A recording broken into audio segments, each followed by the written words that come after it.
할렐루야. 귀한 찬양, 주님께서 날 안아주시네.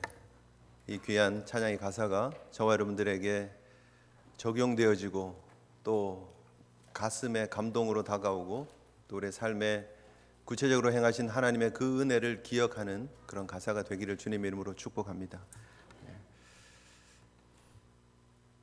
금신전선 상류 12.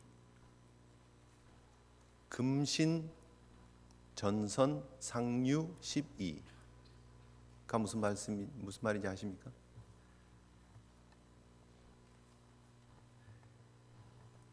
신에게는 아직 12척의 전선이 남아 있습니다. 입니다. 신에게는 아직 12척의 배가 전선이 남아 있습니다. 우리 너무 많이 듣고 또 사용하는 말이죠. 1592년 임진왜란이 일어나고 1597년 정유재란이 일어납니다. 이순신의 그 활약상을 우리는 너무나 잘 알고 있습니다. 그런데 임진왜란이 지나가고 나서 어느 정도 한숨 돌리고 나서 이순신에게 떨어졌던 메시지는 뭐냐 하면 삭탈관직이었습니다. 정유년 재란이 일어나는 그해 4월에 이순신이 백의종군하게 됩니다. 삭탈관직을 당하게 되죠. 너무나 큰 충격의 사건입니다. 사실 이순신도 본인이 그렇게 얘기를 하고 있습니다. 그 일로 인해서 이순신의 어머님이 돌아가십니다. 충격을 받으셔서. 그리고 이순신도 자기가 하는 그 기록을 통해서 보면 차라리 죽는 것만 갖지 못했다, 그렇게 얘기를 합니다. 죽는 게 낫다라는 거예요. 너무 힘들어서. 말도 안 되는 대접이죠. 말도 안 되는 상황입니다. 이순신의 세를 두려워했던 사람들이 이순신을 어떻게든지 참수하려고 그랬고 선조는 또 그 말에 넘어가게 되죠. 그래서 삭탈관직을 당하게 됩니다. 정유년 4월에 그 일이고요. 정유년 7월에 원균이 일본과의 그런 전쟁을 하게 됩니다. 칠천량 해전에서 완전히 우리말로 그냥 대패를 하죠. 깨지죠. 그냥 완전히 그냥.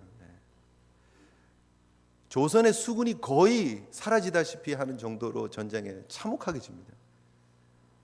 그리고 나서 7월에 그랬는데 8월에 이를 다시 수습하기 위해서 이순신을 3군 수군 통제사로 보냅니다. 그러면서도 너무 미안했는지 선조가 뭐라고 얘기를 하느냐면 고단한 병사들을 이끌고 바다에서 싸우지 말고 권율휘하에 들어가서 육군과 함께 싸우라 얘기를 합니다. 왜요? 뭐 수군이라고 할 게 있어야죠. 배가 없습니다. 12척 정도 남아 있었습니다. 그때에 이순신이 선조에게 올린 그런 그 답신의 이 내용이 나오는 것입니다. 금신전선 상류 12 출사력 거전 즉유가위야. 제가 한문을 잘해서가 아니라 그냥 한글로 된 걸 읽는 겁니다. 신에게는 아직 12척의 전선이 있습니다. 죽을 힘을 다해서 막아 싸운다면 능히 대적할 방법이 있사옵니다 라고 올린 거예요.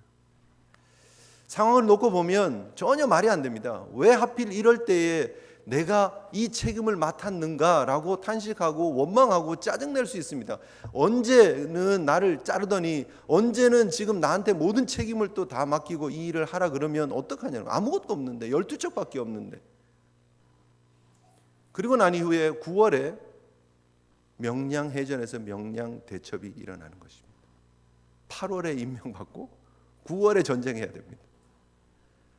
12척밖에 없었는데 결국 나중에 이 명량해전 한 주일 전에 송여종이라고 하는 장군이 한 척의 배를 끌고 옵니다. 그래서 13척이 되는 거예요. 일본의 배는 뭐 이제 후기에는 뭐 이게 300척이다, 333척이다 뭐 이렇게 좀 부풀려졌는데 사실 초기에 나타난 기록을 보면 130척여, 133척 뭐 이런 기록들이 나옵니다. 어쨌든 13대 133 정도의 싸움이었습니다. 말도 안 되죠. 근데 명량 울tur목에서 우리가 영화들 보셨죠? 명량 대전이 벌어집니다. 그리고 멋진 승리를 하게 됩니다. 여러분, 우리는 결과만 놓고 봅니다. 그래서 이겼더래. 그래서 좋은 결과가 있었다에만 우리가 초점을 맞춥니다. 그러나 그 과정이 그렇게 녹록지 않았다는 거예요. 다시 통제사가 되어서 내려갔습니다. 수군 통제사가 되어서 내려갔는데 눈에 보이는 배라고는 정말 이제는 정말 쓰기 어려운 배들 12척 겨우 남아있고 판옥선, 그리고 군인들이라고 있는데 이 수군들이 다 전의를 상실한 패배감에 사로잡혀 있는 패잔병 같은 군인들만 남아있는 거예요. 전쟁에 나가기를 너무너무 두려워했습니다. 명량에 보면 그런 내용들이 나오죠. 전쟁을 두려워하는 군인들의 모습들이 있습니다. 얼마나 위기의 상황입니까? 어려움의 상황입니까? 그럼에도 불구하고 아직도 12척의 배가 남아있다라고 얘기를 하고 그 상황을 뒤집어 엎고 멋진 명랑의 승리를 얻어냅니다. 여러분, 한 나라의 신하로서 자신에게 주어진 일을 온전히 감당하기 위해서 애쓰는 이 이순신 장군의 모습을 보면서 우리는 감동을 받습니다. 그의 엄청난 리더십이 우리에게 큰 도전을 주고 있습니다. 상황을 넘어서 볼 줄 아는 그런 해안들, 어떻게 하면 다시 군기를 회복하고 어떻게 하면 이 수군들을 다시 결집시켜서 다시 이 전쟁을 치러 나갈 것인가에 집중하고 있는 그의 집중력이 너무너무나 돋보입니다. 그래서 우리는 그를 불굴의 이순신이라고 얘기를 하고 그의 업적을 기리고 그에게 박수를 보내는 것입니다. 한 눈에 보이는 조선이라고 하는 나라를 위해서 헌신한 한 장군이 이렇게 멋지게 기록되어지고 있습니다. 그런데 하나님께서 하나님의 나라를 이루어 가시기 위해서 이루어 가시는 하나님의 역사 가운데 사용되어지는 하나님의 백성으로 우리는 과연 하나님 앞에 어떤 충성을, 어떤 중심을, 어떤 헌신을 드리고 있느냐 하는 도전을 이 아침에 다시 한번 받았으면 좋겠다 하는 것입니다. 우리에게 주어진 삶의 현장을 놓고 보면서 과연 우리가 하나님 앞에 여전히 하나님 그럼에도 불구하고 그러나 하나님 아직도 우리에게는 그러나가 있습니다 라고 고백할 수 있는 믿음이 있느냐 하는 거예요. 신에게는 아직도 12척의 배가 있습니다라고 왜 그렇게 정말 멋지게 글을 써서 올렸던 이순신처럼 우리에게는 아직도 그러나가 있습니다라고 외칠 수 있는 우리 믿음의 하나님의 백성들 되시기를 주님의 이름으로 축복합니다. 저와 여러분들에게 주어진 삶의 모습이 무엇입니까? 그저 우리가 이 땅에서 잘 먹고 잘 사는 게 아니라고 말씀드렸습니다. 우리가 이 땅에서 눈에 보이는 애굽에서 더 누리고 더 풍족해지고 하는 것이 하나님의 목표가 아니었다라는 거예요. 애굽이 사실 굉장한 나라입니다. 우리가 생각하는 것 이상으로. 애굽이 우리에게 주고 있는 유혹은 엄청납니다. 사실 실상 이스라엘 백성들이 애굽에서 요셉의 가문을 이루면서 그들이 누리고 있는 그런 기득권들 생각하고 그들이 누리고 있는 그런 자리를 생각하면 정말 괜찮은 성공한 가문이 되었고 성공한 집안이 된 것이 분명합니다.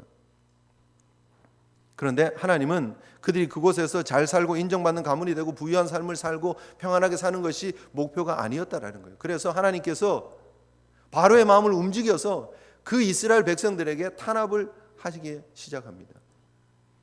이스라엘 백성들을 그냥 고사시키려고 말살 정책이죠, 그죠? 완전 인종을 이 이스라엘 인종을 말살시켜야 되겠다, 없애버려야 되겠다 하는 그런 생각을 가지게 하고 그 일을 구체화시켜 버립니다.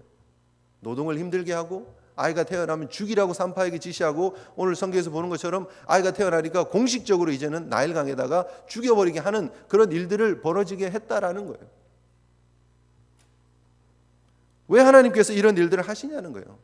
성경에 분명히 애굽은 너무너무 아름다운 땅으로 묘사되어지고 있습니다. 여러분, 롯과 아브라함이 이렇게 갈라질 때에 창세기 13장에 보면 롯이 눈을 들어 요단을 바라본즉 소알까지 온 땅에 물이 넉넉하니 여호와께서 소돔과 고모라를 멸하시기 전이었는고로 여호와의 동산 같고 애굽 땅과 같았더라, 이렇게 얘기를 하고 있습니다.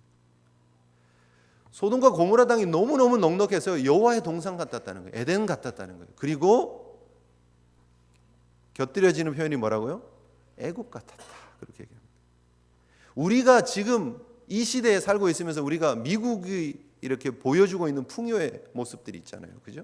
마찬가지로 고대 근동 이 시대에 사람들이 애굽 하면 생각했던 생각이 뭐냐면 풍요로운 땅이에요. 넉넉한 땅이에요. 정말 하나님의 동산 같은 땅이에요. 그런데 그곳에서 잘 정착하고 잘 성공하는 것이 얼마나 괜찮은 그림입니까? 그런데 하나님은 그게 아니라는 거예요. 여호와의 동산 같을지 몰라도 그것은 여호와의 동산이 아니라는 거예요. 하나님이 원하시는 그림은 이 이스라엘 백성들을 출애굽시키셔서 하나님이 약속하신 그 땅으로 끌고 가는 거예요. 지난번에 출애굽기 시작하면서 말씀드렸지만 하나님께서 주신 약속은 창세기 15장에 너는 반드시 알라 내 자손이 이방에서 객이 되어 그들을 섬긴다는 거예요. 객은 뭐냐 하면 임시로 움막을 짓고 사는 사람이에요. 잠시 머무는 사람이에요. 나그네예요. 애굽 땅에서 이스라엘 백성들이 주인이 되어서 사는 것을 하나님은 원하는 거 아니었습니다. 하나님 주신 말씀은 그들은 객이라는 거예요. 객. 그래서 그들을 섬기겠고 400년 동안 내 자손을 괴롭히리니 그들이 섬기는 나라를 내가 징벌할지며 그 후에 내 자손이 큰 재물을 이끌고 나올 것이다 라고 분명히 횃불 가운데서 하나님이 언약의 말씀을 주셨습니다. 횃불 언약 가운데서.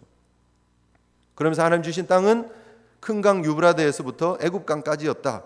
겐 족속, 그니스 족속, 감몬 족속, 헷 족속, 브리스 족속, 르바 족속, 아모리 족속, 가나안 족속, 기르가스 족속, 여부스 족속의 땅, 그 땅이다라고 얘기를 하는 거예요.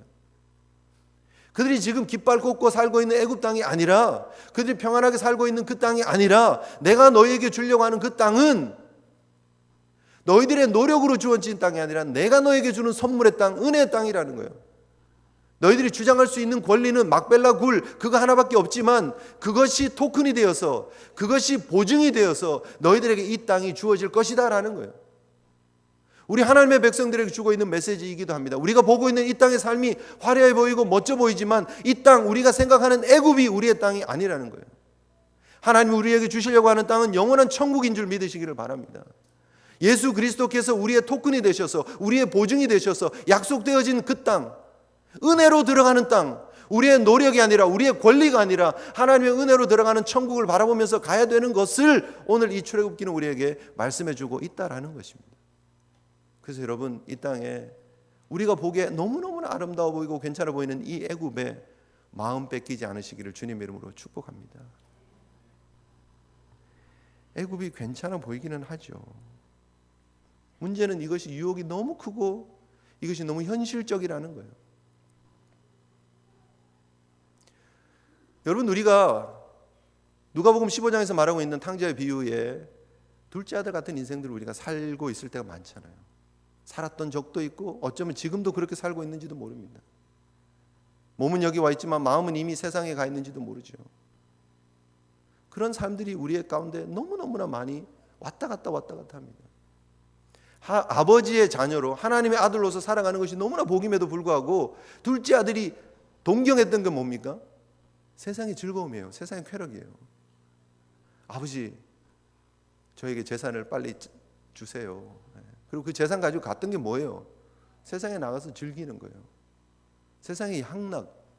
그게 동경이었어요. 그 둘째 아들에게는. 그리고 그것이 너무나 유혹이 컸어요. 그래서 아버지의 마음을 아프게 하고 아버지의 가슴에 못을 박고 그 재산 챙겨가지고 나가서 했던 게 뭐예요? 흥청망청 한번 놀아보는 거예요. 그 유혹이 아무것도 아니라고 말할 수 있습니까, 여러분? 애굽이 우리를 유혹하는 것들이 엄청나잖아요.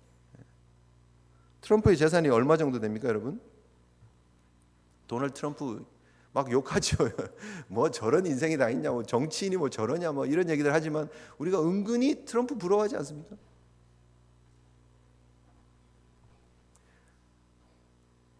도네이션도 필요 없어요. 자기 돈으로 선거 다 하고요. 그죠? 자가용 비행기 타고 다니면서 막 선거운동 하러 다니고. 그가 이게 자기 재산을 이렇게 보고를 해야 되잖아요. 이제 공직에 나가야 되니까.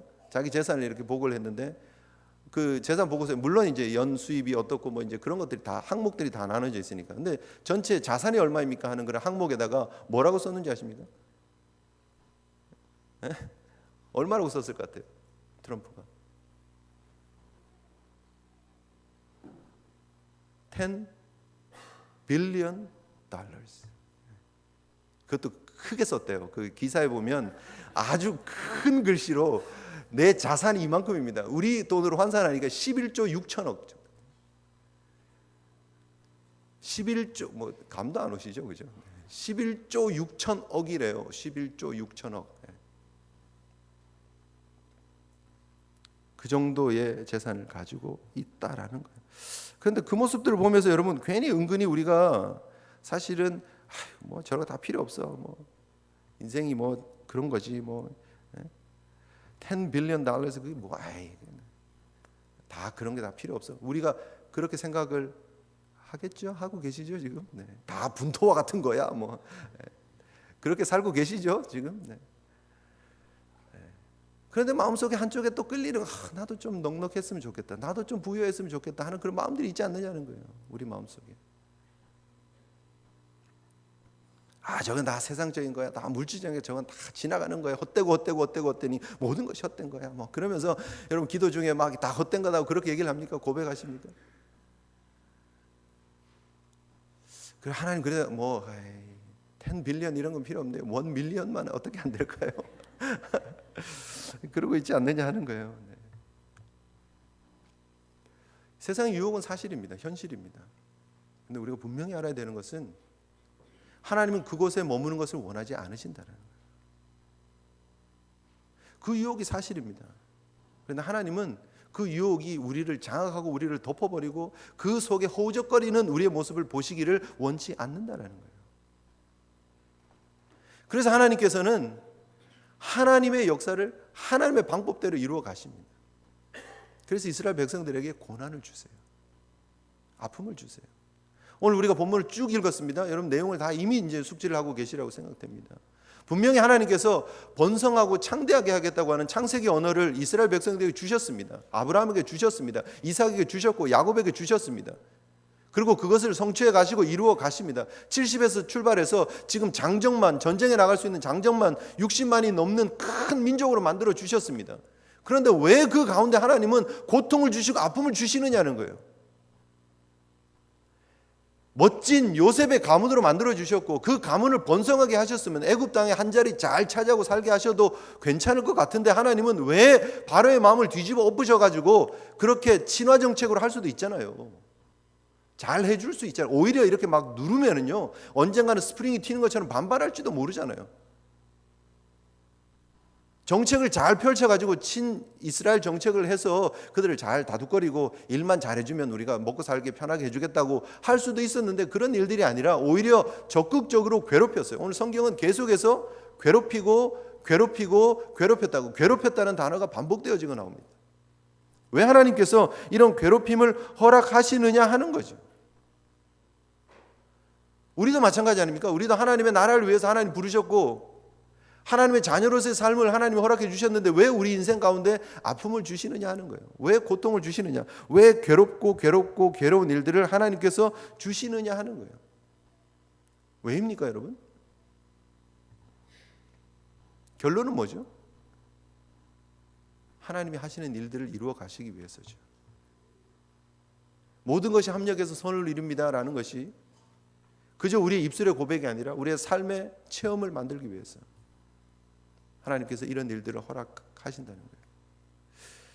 제가 제 방에 기르는 새우가 3마리 있습니다. 제가 오후 성경 공부 때 제가 말씀드린 적이 한 번 있었는데 딱 요만하게 생겼습니다. 딱 요만하게 생겼는데 이게 유리로 된 어항 같은 거예요. 유리로 된 공이에요. 딱 막혀져 있어요. 그래서 밖에서 뭘 어떻게 할 수가 없어요. 그냥 이게 유리로 된 딱 공인데 이코스피어라고 이렇게 있습니다. 그 안에 새우가 3마리가 들어 있고요. 밑에 이렇게 뭐 이제 돌 같은 게 깔려 있고 나무 같은 게 하나 들어 있고 안에 이렇게 이제 소위 말하는 녹조 조류 있잖아요. 녹색 조류가 들어 있습니다. 알게라고 하는 게 이렇게 깔려 있어요. 안에 이렇게 보여요.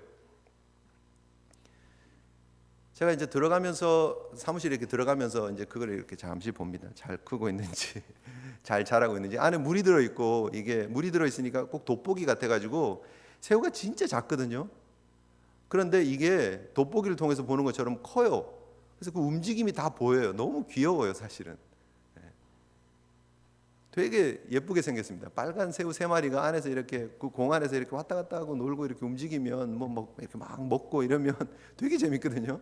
그래서 제가 들어가면서 한번 보고 나가면서 한번 보고 일어서서 막 이렇게 눈이 침침할 때 이렇게 그걸 이렇게 잠깐 봅니다. 이렇게 보기도 하고 혼자 얘기도 하고 잘 잘 지내니 이렇게 얘기도 하고 그럽니다. 근데 오늘 아침에요, 제가 했던 행동을 잠깐 말씀을 드리겠습니다. 제가 오늘 출근해서요 7시 한 10분 15분 정도 제가 사무실 들어와 가지고 불을 딱 켜고 그 공을 이렇게 잠깐 바라봤어요. 이렇게 잠깐 바라보고 나서 그 다음에 한 행동이 뭐였느냐 하면 이 공을 뱅글 돌렸어요. 한 5바퀴 정도. 그럼 이렇게 뱅글뱅글 도니까 안에 물이 이제 막 같이 따라서 돌죠. 얘는 멈추지만 그 안에 물은 계속 돌죠. 그럼 안에 있는 부유물들이 이렇게 막 떠오르기 시작합니다. 그리고 이 새우 3마리는 난리가 난 거예요. 이 새우 3마리에게는 지금 지구 종말의 날이에요. 갑자기 지구가 막 뱅뱅 도는 게, 자기들에게는 그게 지구잖아요. 그냥 유리공 하나가 지구인데 그게 갑자기 빙글빙글 돌고 난리가 난 거예요 지금. 그래서 움직임이 달라요. 막 긴장해서 움직이는 거 있잖아요. 파닥파닥 막 새우가 막 난리를 칩니다. 그 모습을 보면서 제가 웃었습니다. 그리고 나서 그 새우를 덮는 종이 봉투가 있거든요. 선물 이렇게 봉투를 잘라 가지고 제가 그게 딱 덮을 수 있게끔 봉투를 하나 만들었습니다. 막 흔들고 나서 막 놀래는 새우를 보면서 씩 웃고, 그리고 또 그 종이 봉투로 덮어 버렸습니다. 조성 목사에게 저런 못되고 가학적인 면이 있다니. 네. 그러면서 제가 마음속으로 흐뭇하게 웃었습니다. 이상한 목사네, 왜 이렇게 생각할지 모르지만 제가 그렇게 하고요, 책상에 앉아서 제가 설교 원고를 쭉 다시 봤어요. 그러면서 오늘 이 부분을 예화로 집어넣기로 결정을 했습니다. 갑자기 제가요 그 일을 행하고 나서 앉아가지고 설교 원고를 이렇게 쭉 보는데 바로 제가 했던 그 모습이 꼭 하나님의 모습같이 보여졌어요. 여러분, 제가 한 행동에 대해서 그 모습만 보기 때문에 여러분 보고 웃죠. 조성 목사의 가학적인 모습이 정말 좀 이상한 목사네 라고 생각하고 있을지도 모르죠. 그런데 제가 왜 그랬는지를 알면 달라진다는 거예요. 제가 왜 그랬겠습니까? 그 공 안에 있는 새우가 평균 2년에서 3년 산대요.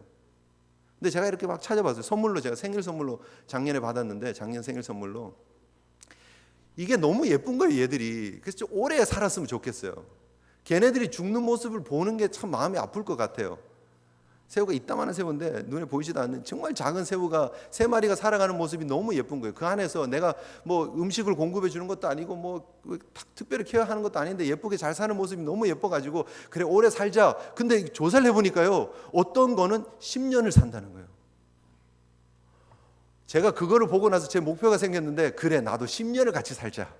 이 새우랑 10년을 같이 살자. 그럼 어떻게 해야 되느냐? 얘들이 주어진 환경 안에서 적응하고 편안하게 살고 느긋하게 살고 이러다가 3년밖에 못 살 것 같아요. 잘 살아야. 그래, 운동을 시키자. 그래, 얘들을 긴장을 시켜야 되겠다. 얘들이 그냥 푹 풀어지면 2년 3년밖에 못 사니까, 그래 긴장을 시키고 운동도 시켜야 되겠다 해서 제가 열흘에 한 번 정도씩 이렇게 돌립니다. 뺑뺑 돌립니다. 그러면 얘들이 편안하게 이렇게 살다가 갑자기 막 난리가 난 것처럼, 세상이 뒤집어진 것처럼 막 운동을 해요. 그리고 한참 막 돌아요. 근데 그러고 나서 제가 그래 운동 좀 했지? 좀 더 건강해졌지? 그러고 가는 거예요. 걔들한테는 세상이 무너지는 난리가 나는 상황이지만, 그러나 제 마음은 뭐예요? 우리 10년 같이 가자는 거예요. 내가 너희 얼마나 이뻐하는지 아니? 그거예요. 내가 지금 이 흔드는 게 너희들 미워서가 아니야. 그러면 매일 하죠 막. 그러면 스트레스 받고 죽을 거 아니에요. 근데 제 마음은 그게 아니에요. 5바퀴 정도 딱 돌립니다. 그리고 이게 제가 하면서도 이게 지나친 거 아니야? 혹시 그 마음으로 해요. 그러고 나서 계속해서 지금까지 잘 살거든요. 제가 작년 12월에 받았는데 지금까지 잘 사니까 그래 감사하다.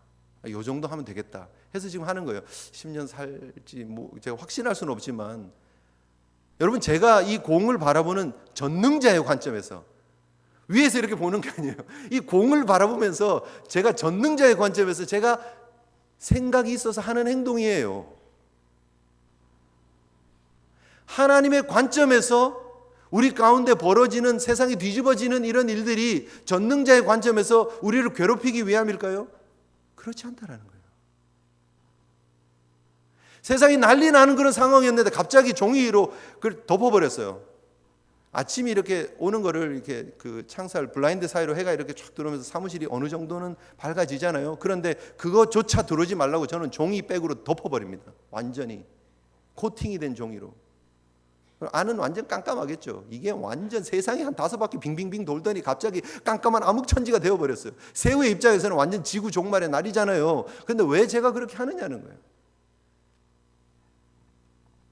흔드는 거는 제가 설명했어요. 그죠? 뭐 때문에요?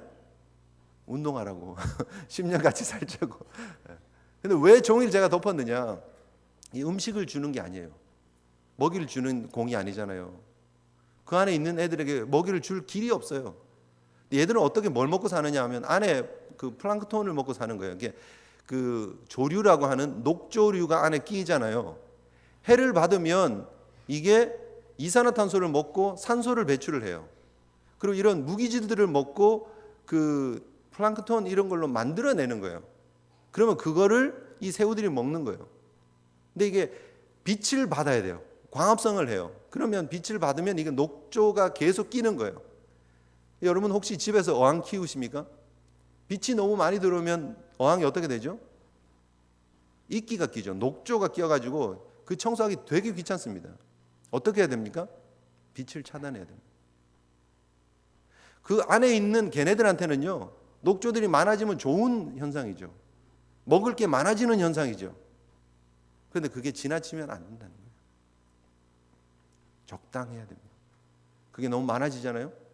안에 녹조, 여러분 녹조 라떼 뭐 이런 얘기 들어보셨죠, 그죠? 물이 막 녹조가 너무 많이 끼면 물이 그렇게 돼요. 그러면 그 안에 있는 물고기들 죽어요.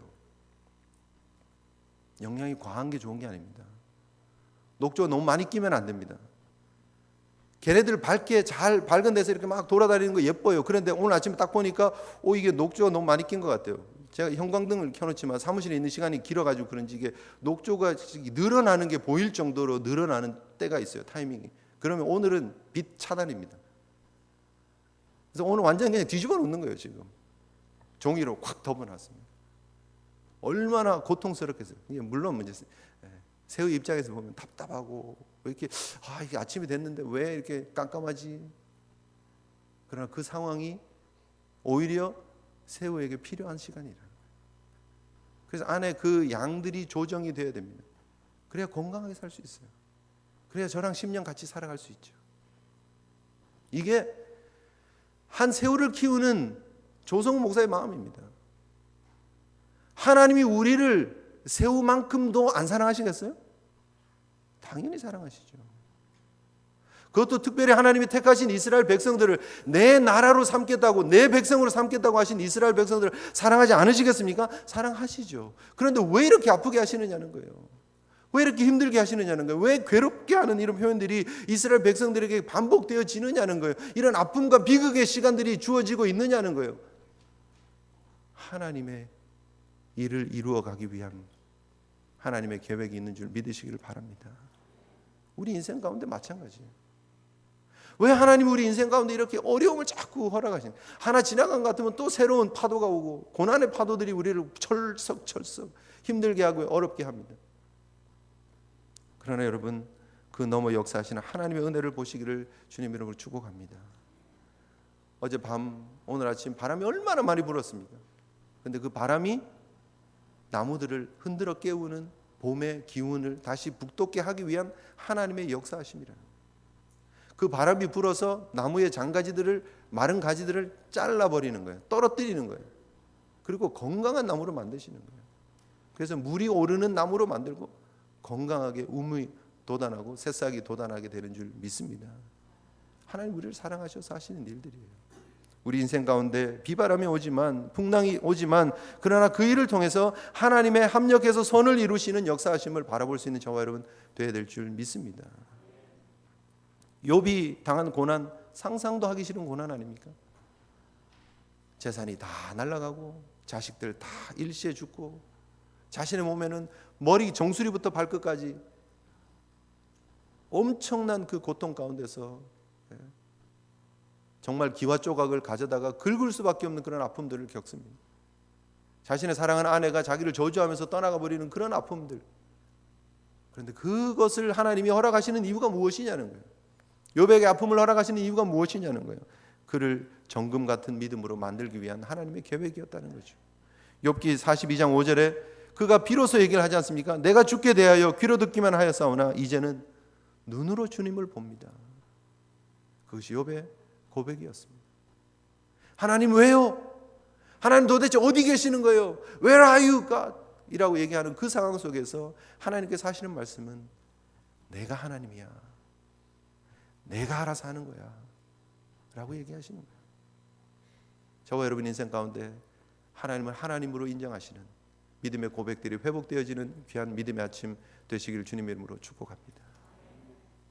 우리가 기억해야 될 두 가지의 그러나가 있습니다. 다 끝났습니까?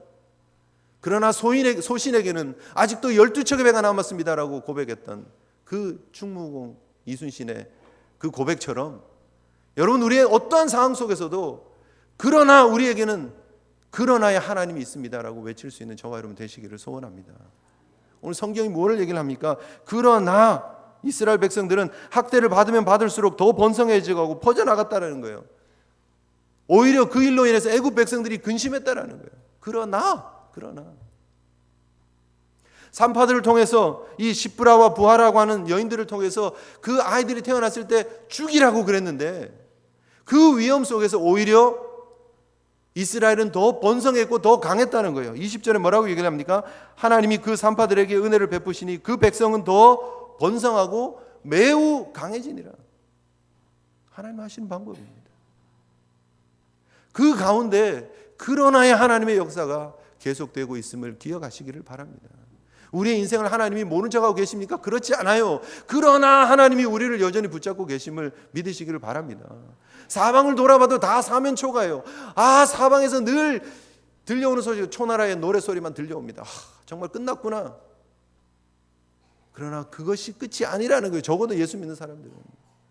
위를 바라보시고 우리와 함께 하시는 하나님의 역사를, 하나님의 능력을 기억하시는 저와 여러분 되어야 될 줄 믿습니다. 말도 안 되는 상황이지만 그러나 하나님이 역사하고 계신다는 거예요. 그러나의 역사를 이루어 가시는 그 하나님 누구를 사용하십니까? 그러나의 믿음을 고백할 수 있는 사람을 사용하시는 줄 믿습니다. 세상이 우리를 그렇게 누르려고 그래요. 학대하려고 그래요. 제가 시작하면서 출애굽기 1장의 전반적인 그림들을 제가 여러분들에게 보여드렸습니다. 혹시 기억이 잘 안 나시는 분은 교회 웹사이트 가가지고 다시 한번 들으시면 좋을 것 같습니다. 출애굽기 1번을 다시 잘 들어보세요. 결국 이 모양은 무엇입니까? 영적인 싸움이에요. 하나님의 나라와 세상 나라와의 싸움이에요. 빛과 어둠의 싸움이에요. 나니아 연대기에서 보여주고 있는 그런 그림들, 성경이 말하고 있는 이 대결 구도가 사실 그거예요. 그러나 하나님은 이 역사를 계속해서 이루어가고 계시는데 하나님의 역사 가운데 쓰임받는 사람이 누구냐? 이 하나님의 역사를 믿고 그러나의 신앙으로 서는 사람을 통해서 하나님은 역사하는 줄 믿습니다. 바로가 얼마나 큰, 얼마나 위대한 존재입니까? 그런데 그 바로 앞에서 바로가 명령을 내리는데 그 바로의 명령을 무시하는 사람들이 있습니다. 오늘 본문에서 보는 시브라와 부하 같은 산파들, 그들을 통해서 하나님의 나라가 이루어졌다는 거예요. 아무리 세상이 위대하고 크고 그들의 명령이 준엄해 보이고 그들 앞에서 벌벌 떨 수밖에 없는 상황이 올지라도 그러나 더 크신 하나님을 두려워할 줄 아는 사람, 오늘 본문은 그러나 산파들이 하나님을 두려워했다는 거예요. However, 그러나 그들은 하나님을 봤다라는 거예요. 하나님을 두려워했다라는 거예요. 하나님의 역사하심을 볼 줄 아는 사람, 그들을 통해서 하나님의 역사가 이루어지는 줄 믿습니다. 그러나 하나님을 볼 줄 아는 다니엘과 다니엘의 세 친구들이 하나님의 역사를 바라보면서 불문불 속으로 들어가고 사자굴 속으로 들어가는 거예요. 그러나 하나님의 역사를 믿는 사람들이 온몸에 기름을 바르고 타르를 바르고 인간 횃불이 되어서 활활 타는 그 경기장에서 죽어가는 거예요. 순교의 제물이 되는 거예요. 그러나 믿음을 가진, 그 하나님을 믿는 믿음을 가진 사람들이 사자의 밥이 되는 거예요. 그러나의 믿음을 가진 사람들이 땅속에 들어가서 지하 동굴에 들어가서 지하 세계를 만들고 그곳에서 허리 한번 펴지 못하고 곱추같이 살지만 그곳에서 하나님의 역사하심을 드러내는 신앙이 되는 거예요. 오늘날 이 시대에 하나님의 나라가 확장되기 위해서 하나님이 쓰시는 하나님 앞에 그러나를 신앙 고백할 수 있는 저와 여러분 되시기를 주님 이름으로 축복합니다. 세상은 그러할지라도, 여러분 우리가 너무 많이 쓰는 단어들이 있습니다. 어쩔 수 없이, 어쩔 수 없이. 직장생활 하시는 분들 중에서 직장에 만족하지 못한 사람들 비율이 조사를 해보면요 70%가 넘습니다. 70.2% 통계에 의하면 그렇습니다. 근데 왜 자기 그런 적성에도 맞지 않고 또 힘든 직장생활 합니까? 라고 하는 대답이 뭔지 아세요? 어쩔 수 없이.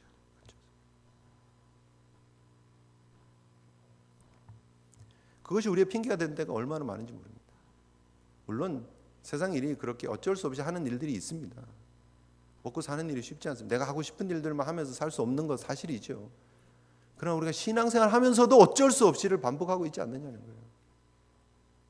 눈에 보이는 애굽이 우리에게 요구하는 것 때문에 어쩔 수 없이, 오늘 본문에서 보고 있는 시프라와 부하가 어쩔 수 없이, 이건 내가 원하는 게 아니지만 어쩔 수 없어요 라고 했다면 하나님의 나라가 어떻게 이루어질 수 있느냐는 거예요.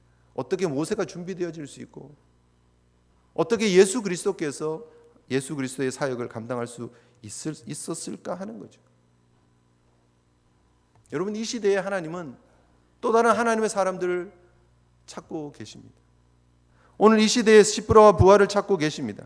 하나님 앞에 어쩔 수 없이가 아니라 그러나 우리는 하나님을 두려워하겠습니다. 세상은 뭐라 그럴지라도 그러나 하나님을 향한 믿음으로 가겠습니다. 나에게 손해가 올지라도 그러나 하나님의 영광을 위해서 걷겠습니다 라고 말할 수 있는 주의 종들 되시기를. 여러분 이들이 하나님 앞에, 사실 산파들이 하나님을 두려워해서 애굽 왕의 명령을 어기고 살렸어요. 그들이 지금 보고 있는 게 뭐죠? 어떤 대가? 아니에요. 어쩔 수 없이 라고 하는 이유를 대는 사람들은 내 삶에 떨어지는 대가를 보는 사람이에요. 그건 다 변절된 신앙이에요. 그러나의 신앙은 대가를 바라는 게 아니에요. 지금 산파들에게는 대가가 두 가지 있을 수 있습니다. 첫째는 바로 명령을 들으면 바로에게부터 오는 대가가 있을 수 있죠. 그런데 그걸 거부했습니다. 그러면 이 산파들이 하나님 우리가 바로를 거부했습니다. 이제 하나님 편에 서기로 했으니까 하나님 알아서 좀 해주세요. 책임져 주세요. 우리에게 어떤 리턴을 주세요. 그랬을까요? 저는 그렇지 않다고 생각합니다. 그러나 산파들이 하나님을 두려워해서 애굽 왕의 명령을 어기는 그 순간 자신들은 목숨을 거는 거예요. 그러나의 신앙을 가지는 것은요, 목숨을 거는 거예요. 일사각오의 신앙, 바로 그것이 그러나의 신앙입니다. 내가 이렇게 하면 하나님이 나를 이렇게 복 주시겠지 계산하고 따지는 게 아니에요. 하나님의 나라를 위해서 내 목숨을 드리겠습니다예요. 지금까지 복음이 확장되어지는 그 현장마다 나타났던 하나님의 놀라운 역사는 그러나를 걸고 하나님 앞에 자신의 생명을 초계와 같이 던지는 사람, 하나님 영광을 위해서 자신의 생명을 아낌없이 드리는 순교자들을 통해서 하나님 나라가 확장된 줄 믿습니다. 저와 여러분들이 기억해야 될 모습이 바로 이 모습입니다. 물론 그러고 났더니 하나님이 그 산파들에게 은혜를 주셨어요. 근데 자꾸 그거 보지 말자고요.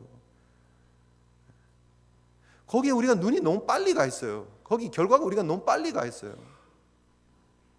명랑해전을 통해서 전쟁에 이겼던 그림만 우리가 너무 열심히 보고 있어요.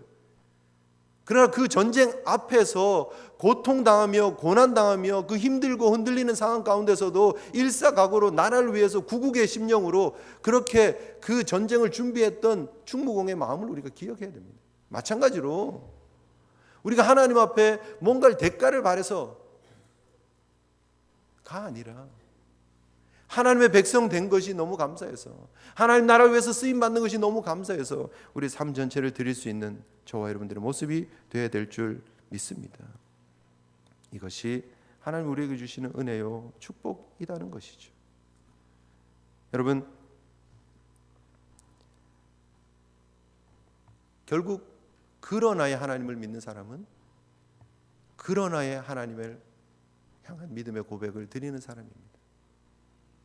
오늘 이 시대에 저와 여러분들이 정말 하나님이 찾으시는 하나님의 사람들 되시기를, 이 구속의 언약을 이어가는 하나님의 사람들 되기를, 그러나를 통해서 역사하는 하나님의 사람들의 헌신을 통해서 하나님의 구속이 완성되어짐을 기억했으면 좋겠습니다. 시간이 많이 가서 한 가지만 더 잠깐 말씀을 드리면,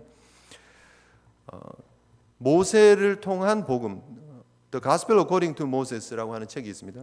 앤토니 셀바지오라고 하는 그분이 쓰신 책에 보면 모세와 예수님을 이렇게 연결시켜가는 연결고리 속에 사도행전의 기록을 가지고 연결하는 그런 모습이 있습니다. 우리 사도들이 예수님의 모습을 구약 성경에서 이렇게 찾아서 인용을 합니다.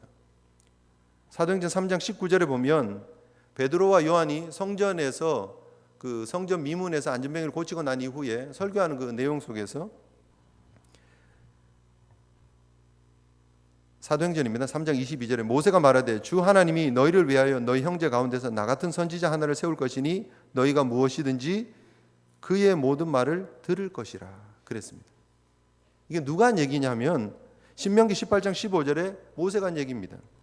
내 하나님 여호와께서 너희 가운데 내 형제 중에서 너를 위하여 나와 같은 선지자 하나를 일으키리니 너희는 그의 말을 들을지어다. 너희는 그의 말을 들을지어다. 그런데 이 말씀이 어디에서 이루어집니까? 마태복음 17장에 보면 변화산상에 예수님께서 베드로와 야고보와 요한을 데리고 올라가십니다. 그곳에서 예수님이 변화되시죠. 그리고 나서 모세와 엘리야와 함께 대화하시는 예수님의 모습을 발견하게 됩니다. 베드로가 초막 셋을 짓겠습니다라고 얘기할 때 하늘에서부터 내려오는 소리가 있습니다. 바로 그것이 이는 내 사랑하는 아들이요 내 기뻐하는 자니 너희는 그의 말을 들을지니라. 바로 이것이 예수 그리스도께서 이 땅에 오셔서 선지자 오실 그 또 한 선지자가 세워질 거라고 얘기했던 모세의 예언이 완성되어지는 분이었다라는 사실을 보여주고 있는 장면입니다. 이 둘을 연결시키는 건 제가 첫 번째 설교에도 말씀을 드렸습니다. 그런데 이 일이 가능하기 위해서 있어야 하는 일이 뭐냐는 거예요. 그러나의 하나님의 역사고 그러나의 믿음을 가진 하나님의 사람들이라는 것입니다. 그때 하나님의 나라는 완성되어진다는 거예요. 그때 하나님께서 예비하신 구원자가 하나님의 구원의 계획을 이루어 가신다는 거예요. 오늘 저와 여러분들에게 주어진 이 두 가지의 그러나를 다시 한번 기억하시고, 우리에게는 아직도 그러나가 있습니다. 고백할 줄 아는 그러나의 신앙을 가진 멋진 하나님의 귀한 백성들 되시기를 주님의 이름으로 축복합니다. 우리 함께 하나님 앞에 결단하면서 기도했으면 좋겠습니다. 하나님, 그러나 하나님을 두려워하는 삶을 살게 하여 주시옵소서. 그러나 하나님의 역사를 볼 수 있는 믿음의 눈을 열어 주시옵소서. 그러나 하나님께서 완성해 나갈 하나님의 나라를 보게 하여 주시옵소서. 다 끝난 전쟁인 것 같은데 상황을 역전시키셔서 상대를 완전히 무너뜨리셨던 부활의 능력을 기억하며 부활의 능력을 바라보며 나아가는 성도들 되게 하여 주시옵소서. 바로 이것이 우리가 붙잡아야 될 그러나의 믿음임을 알게 하시고, 하나님, 우리 가운데 이루어진 하나님의 놀라운 역사, 우리 가운데 완성되어진 하나님의 놀라운 나라의 모습들을 볼 수 있는 영적인 눈이 열리게 하여 주시옵소서. 이스라엘 백성들이 눈앞에 바라보았던 이스라엘 텐트를 보면서 감동받았던 것처럼 하나님, 이스라엘 백성들이 바라보았던 그 텐트와 같은 흔적들이 이 땅에도 교회를 통해서 성도들을 통해서 이루어지고 있음을 저희들 기억하게 하여 주시옵소서. 그럼에도 불구하고 완성되어질 하나님의 나라를 교회를 통해서 보며 우리 성도들을 통해서 보며 하나님, 우리도 그러나의 믿음으로 나가겠습니다 결단하는 저와 여러분 되었으면 좋겠습니다. 함께 기도하시겠습니다.